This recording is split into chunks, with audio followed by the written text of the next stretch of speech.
I don't really know what I should talk about, to be very honest. I'm just an interpreter and translator of Chinese. For the past 9 years, I've been studying Chinese, and I have a bachelor's degree in Chinese studies.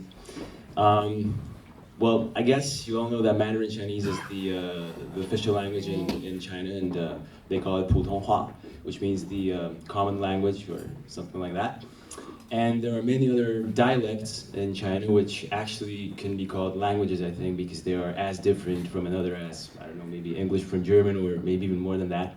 And Mike Campbell, I was hoping was going to enlighten us about that, but... Well, I think you should get Brian up here. What? We can share, yeah. Come on. Well, anyway, if you have any questions, I can answer questions about maybe Mandarin Chinese and learning Mandarin Chinese and Chinese characters. Chinese dialects, I only know a little bit of Cantonese and Taiwanese, not too much. So mainly Mandarin Chinese and how to learn and what the struggles are when you learn Mandarin Chinese. I'm not good in all the dialects that Mike Campbell would have been really. My question is, what's your biggest hack so that people here who are interested in learning Chinese will be able to learn it more? I know that you have to put your time, but if you have any kind of... Can you use a mic for the video? Okay. This is more of an impromptu chat. I can be in touch with pressing the microphone. This is this one. Okay.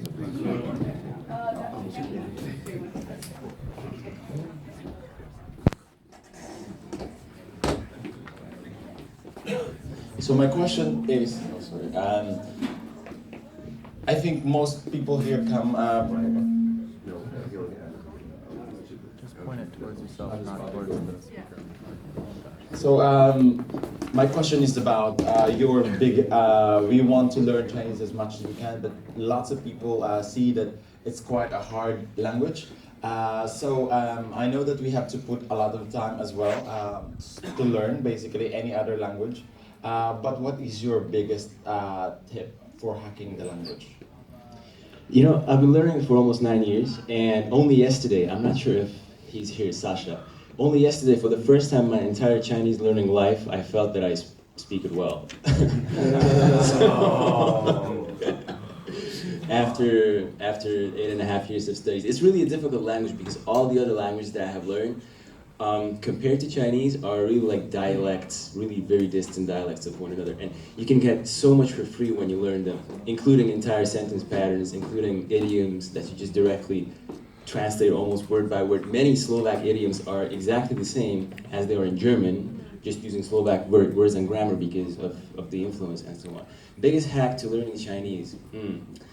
Well, definitely move to a Chinese-speaking country and not learn how to write characters from the start, and just simplify the process as much as you can, and don't concentrate on the details like tones and pronunciation too much, because that will take away a lot of your attention, and you can't concentrate on how to actually form the sentences, because the sentence structure, I think, is what is the most difficult thing. But pronunciation is very difficult, of course, too. A lot of stuff is difficult, but if you concentrate all of those things at the same time, you will not be able to get a sentence out of yourself for a very long time and to practice. So what I did, and this approach came a very long time after I started learning Chinese. So it took me a long time to sort of adapt. And I was learning the traditional way, like I learned Western languages, so I was memorizing vocabulary. But that's useless because the use of words is different than we might use a noun where they use a verb and a connection with something else. They use maybe a completely different structure, or they just don't say that thing at all. They say something completely different. So learning words as word list is, I think, useless when you study Chinese. And then the best thing that I have found so far is to listen to something that you can understand, which is obviously very difficult when you start out. So you have to find something suitable that you can understand. And when it comes to reading, what really helped was that I first learned how to speak fluently and then started to read. Like people do usually when they learn to read in their native languages.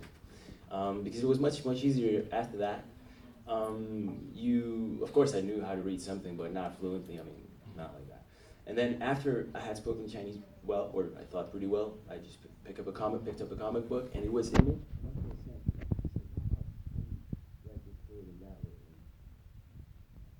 And the biggest gold mine so far for me to comprehensible input is